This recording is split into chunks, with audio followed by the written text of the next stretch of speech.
さあ、今回もプロ野球選手解説、始めていくよ。69回目の今回は、選手より監督として活躍し、球界の寝技師と称された選手の紹介になるよ。その選手とは、選手として近鉄に在籍し、監督として広島、西武、ホークスに在籍していた、根本陸夫選手だよ。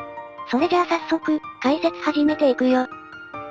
根本陸夫、1926年11月20日生まれの72歳、茨城県中郡東海村出身の元プロ野球選手だよ。引退後はコーチ、監督、実業家、解説者を務めていたよ。ニックネームは球界の寝技師。ドラフト会議やトレードで辣腕を振るい、その仕事ぶりは、根本マジックと呼ばれたよ。肩書きこそ違ったが、事実上の GM として、その敏腕ぶりを発揮。大正生まれとしては最後の、プロ野球監督経験者であるよ。水戸の資産家に生まれ、石上村で育つよ。父は水戸で商売を営んでいたが、根本が生まれてからは、祖父の事業を継承するために石上村に転居。根本は祖父から、いずれ根本家を支える人物として、目をかけられ生協の幼児洗礼を受けたよ。さらに祖父は学問好きだったので、根本にも勉強家になることを期待し、石上村内の小学校から将来を考え、水戸市立三の丸小学校に、転校させて若手弁護士を、家庭教師としてあてがうが、それが根本と野球を結びつけることとなるよ。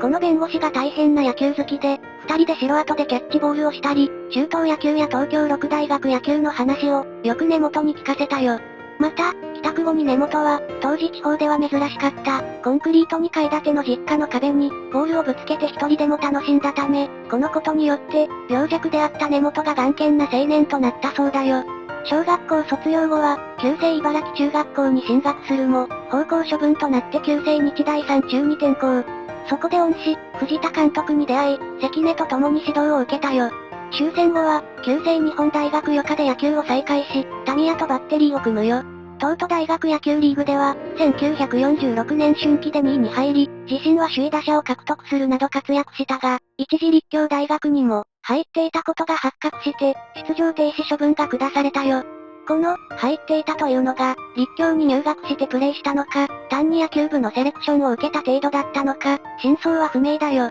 この出場停止処分中に、母校、日大三中の監督から、法政大学の監督に就任していた藤田に、引き取られて法大へと進み、関根と再びバッテリーを組むよ。東京六大学野球リーグでは、1948年秋季で優勝を飾ったよ。この時期は硬派学生として暴れ回り、後に安藤組を起こす安藤と知り合うよ。大学卒業後は川崎コロムビアを経て、1952年に藤田が監督を務める、近鉄パールスへ入団。開幕から先発マスクをかぶり、シーズン後半は、故障もあって失速するが、36試合に先発出場。関根を筆頭に、投手を気分よく投げさせる星として、評判であったほか、抜群の記憶力は投手陣にも、首脳陣にも頼りにされたよ。2年目の1953年は、正捕手として起用されるが、チームは低迷が続き、1954年にはただ、原に定位置を譲るよ。その後は出場機会が減少し、一軍出場のなかった1955年から、1956年にかけては藤田の後任で、プロ経験のない芥田監督をサポートし、主に根本が投手のローテーションを決めていたよ。そして1957年に現役を引退したよ。引退後も近鉄に残ってスカウト、二軍マネージャー、二軍コーチを務めたよ。現役時代に児玉が入団テストを受けた際、根本は芥田に、ぜひ採用すべきだ、と進言したが、芥田は朝日新聞運動部長から、前年途中に監督になったばかりで、高校中退させるには、と躊躇したよ。だが根本は、3年まで待つと他球団に取られるとして、強引に口説いたよ。またスカウトとして徳久、土井を担当したよ。そして別当監督と共に、18歳の4番打者、土井を育て上げたよ。土井は、別当さんと根本さん、僕は二人に育ててもらったんですよ。自分がスカウトして入団してきた選手が、迷わないように道をつけてくれました。大学や社会人出身の選手は、ある程度、プロとはどういう世界かわかりますけど、高校から入ってきた選手は、右も左もわからないでしょ。そこで迷わないようにしてくれたのが根本さん、と述べているよ。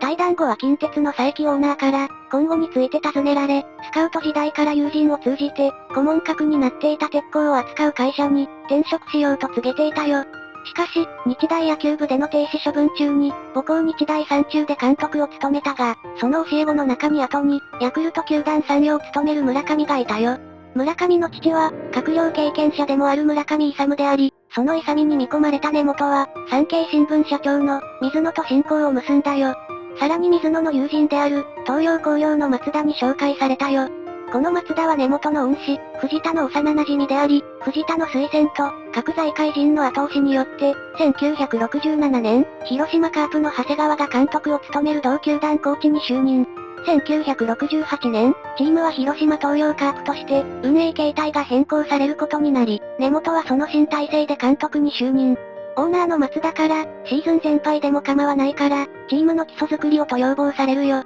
根本はコーチにこもり、岡田ら優秀なコーチを招聘し、2軍のスタッフを強化。阪神から山内を獲得し、選手には猛練習を課したよ。また食事面でも、制限を加える措置を取るなどして、網谷が23勝、外小場が21勝、衣笠が打率2割7分6厘、21本塁打をマークし、一躍主軸打者になったよ。この年、68勝62敗の3位となり、カープ球団創設以来初の A クラスに導くよ。翌1969年には最下位に転落するが、1970年には、ヘッドコーチとして関根、内野守備コーチとして、廣岡を招聘したよ。両者はいずれも、指導者キャリアのスタートとなるが、同年と翌1971年は、勝率5割以上の4位と検討し、この間に衣笠、山本、水谷、三村らを育成、後の、赤ヘル黄金時代の礎を築いたよ。しかし、1972年、球団初の海外キャンプでの調整の失敗もあって、6月に休養の名目で、辞任に追い込まれたよ。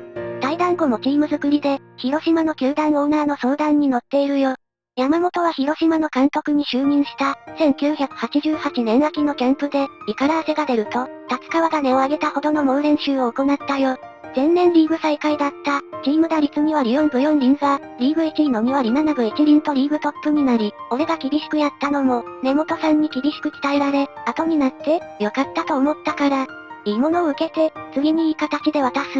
それが球団の流れを作るんだ、と述べているよ。その後は大阪の朝日放送で、野球解説者を務めたよ。当時は風貌や東証ぶりから、若親分と呼ばれていたよ。素質がありながらも、趣味の自動車運転に没頭していた衣笠に対し、そんなに自動車が好きなら、車工場に転職するかと迫り自動車運転を禁止させるなど、私生活でも厳しい管理を見せたよ。広島退団後は、鉄鋼業を友人と営む傍ら、朝日放送で解説者を務めていたが、1977年のオフに、俳優に転向していた安藤から、クラウンライターライオンズの、仕事を手伝ってくれという電話が入ったよ。球団関係者ではなく、友人の安藤からの要請に、根本は戸惑ったが、球団から正式に要請が来たら、受諾してほしいと、クラウンライターの幹部と、親しい安藤が根回しをしてきたと根本は理解し、1978年に球団社長の堺から招聘され、クラウンライターライオンズの、監督に就任するよ。ここでも就任直後から、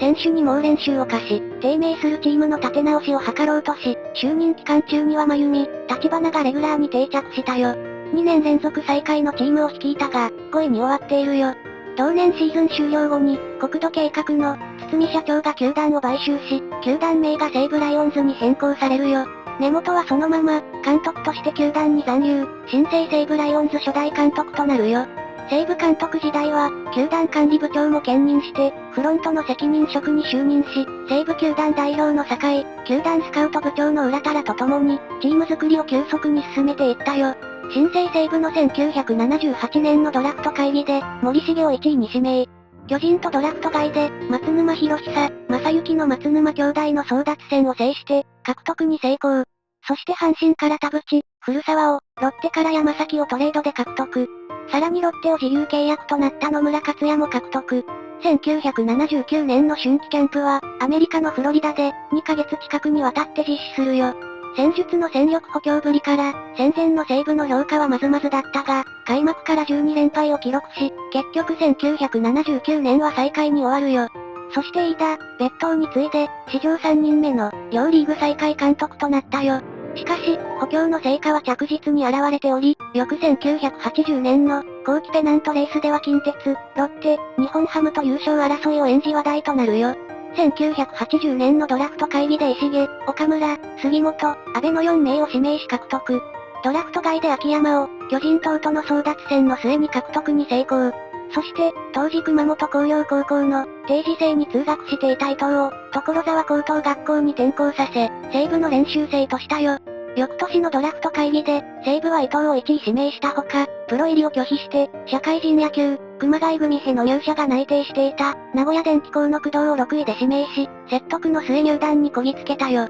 根本は1981年限りで、監督を退任して管理部長に選任。そして公認監督として、かつて広島での仲間だった、廣岡を招聘するよ。また、ヘッド格のバッテリーコーチとして、森も招聘。こうして根本は、オーナーの堤に、私は何も現場のことはわからないから、全部根本さんに任せてあると、言わしめるほどの実質的な GM として、西武黄金時代を築いていくこととなるよ。その廣岡は1982年、1983年とライオンズを連続日本一に導くよ。特に1983年の巨人との日本シリーズは、球界の名手の座をかけた決戦と、喧伝され、巨人を4勝3敗で破ったよ。こうして、西武の快進撃は全国的に有名となるが、根本は監督の廣岡と、チームの補強方針をめぐって、対立するようになるよ。そして有刊誌などに、廣岡のチーム批判とも取れるコメントが、掲載されるようになり、両者の溝が深くなっていったよ。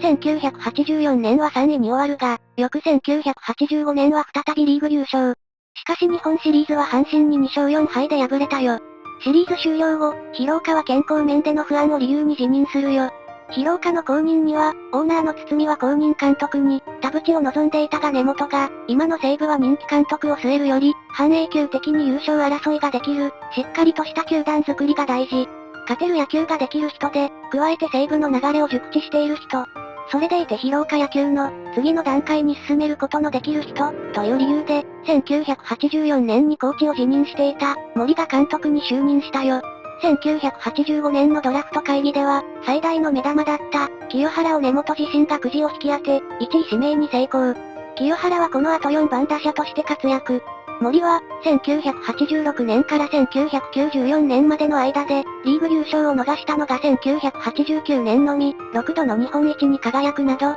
西武の黄金時代を築いていったよ。しかし1989年シーズン途中で、一軍打撃コーチの土井が麻雀賭博で逮捕され、球団代表の酒井が解任されるよ。酒井は翌年、福岡ダイエーホークスの、球団代表に就任するよ。1993年、中内から招聘され西武を退団し、大英の代表取締役専務兼監督に就任。チームは南海時代の1978年から、ずっと B クラスを低迷しており、根本は西武に似た方法で、チーム再建を進めていったよ。現場復帰となった1993年は、最下位に終わるが、吉永の成長や下柳、木村らリリーフ陣が台頭したよ。シーズン終了後は秋山、渡辺、内山と、佐々木、村田、橋本の交換トレード、正規のトレードを敢行。また同年から実施された FA 制度で、阪神から松永を、同じく同年から実施された、逆指名制度でのドラフト会議で、国母、渡辺を獲得。4位に終わったものの、17年ぶりに勝率5割を超えたよ。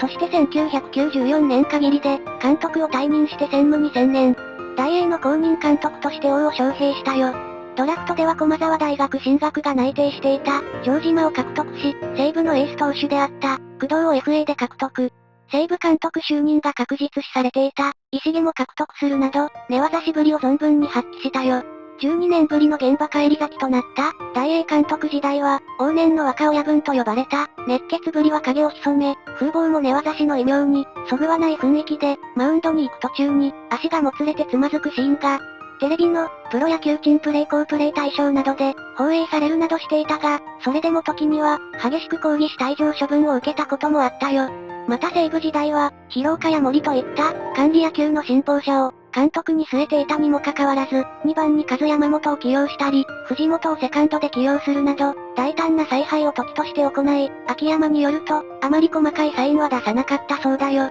他にも、藤井、斉藤、井口、松中、柴原などをドラフトで獲得し、福岡移転後の初優勝及び、現在に至る地元人気の土台を築いたよ。また、西武時代同様、ケビン・ライマー、ケビン・ミッチェルなどの、現役大リーガー選手の獲得にも尽力したよ。1999年1月には専務から、社長に昇任するが、3ヶ月後の4月30日に、急性心筋梗塞のため72歳で死去。その年、大英は大阪市から、福岡市への本拠地移転11年目にしての、初優勝を飾ったよ。同年のシーズン中には、根本の遺影がベンチに掲げられ、優勝時の胴上げでは、選手が代わる遺影を掲げたよ。そして2001年に、野球殿堂入りをしたよ。根本は11シーズン監督を務めたが、2年目以降は全て B クラスであったよ。しかし、チームの基礎を作り上げる手腕への評価が高く、全3球団において、根本が監督を退いた後、数年以内に黄金時代を築いているよ。監督として、ただチームの采配を振るだけでなく、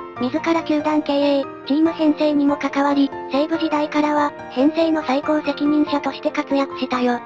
退団した選手の再就職先を斡旋するなど、選手の第二の人生に関する面倒も見たよ。引退後の選手にとって、球団に指導者やスタッフとして残れたり、解説者、評論家に就任できるのは、ほんの一握りであり、野球選手は、人生の大半を野球のみに費やしていることもあって、一般企業へ再就職するのは狭き門だよ。根本は積極的に再就職を世話し、それが無理なら、グループ企業に引き取ってもらったこともあったよ。恩義に感じていた元選手から根本へ、地方の素質のある無名の選手の、情報提供もあったそうだよ。西武時代は、辞めた選手全員に毎年、西武球場がフリーパスとなる、家族賞を贈ったそうだよ。王監督に対して、世界の王として、一歩引いた目で見ていた選手たちに対し、1999年キャンプイン直前、必勝祈願に訪れた、福岡市の箱崎宮で、お前たちは何を構えているんだ。世界の王と言われる監督も、昔はラーメン店の息子。お前たちと何ら変わりはないんだぞ、と発言、選手の呪縛をほどいたそうだよ。関根は著書で、あいつの進化が発揮されたのは、監督を辞めた後のチーム作りだよね。編成のトップとして、西武の黄金時代を築き、福岡でのホークスの土台を作った。大胆な補強と、他球団の裏をかくドラフト戦略で、それまで巨人中心の球界の勢力図を、塗り替えちゃったんだから。僕はプロで監督をやるとは思いもしなかった。根本もそうだった思う。でも二人とも監督として成功したとは言えないな。チームを優勝に導いた経験がないんだから。僕と根本はある部分似ている。監督には勝つために野球をするタイプと選手を育てるタイプがいるけど僕らは明らかに後者。これは僕らの恩師である藤田さんの影響だろうね、と述べているよ。落合が引退の翌年、解説者として春のキャンプを取材した際、球団代表だった根本は、落合、現役が終わって次は監督、コーチになるなぁ、と話しかけたよ。いやそんな物好きはいませんよ、という落合に根本は、いや、必ずそういう時代が来る。実績残しているし、そういうのを求める人は必ず現れるから、そうしたらお前、頑張れよ、と告げ、コーチに森を使うと面白いとアドバイスしたよ。落合は2004年に中日監督に就任した際、森を投手コーチとして招聘し、森はバッテリーチーフコーチ、ヘッドコーチを歴任し、2004年の開幕投手に、川崎を指名した以外、落合は森に投手起用を一任したよ。そして森は2016年9月29日の、中日監督就任会見で、理想の監督として根本の名前を挙げたよ。さあ、今回はこの辺にしておこうか。編集してみての感想は、この選手が残した功績ってとてつもなく大きなものだと思ったね。低迷するチームをすぐに上位へと押し上げるのはとても難しいこと。だから数年後に上昇球団になるための底上げ。それを担って、選手たちに猛練習を課して内部からの底上げを図る。選手としてはうまくいかなかったけど、保守としての能力をうまく活かすことで、できたからかもしれないね。それに、カープの黄金期を迎えるきっかけになった監督ってことも、今のチームの根本を作った、要因になってると思うよ。てなわけで、今回はここまで。それでは、ご視聴、ありがとうございました。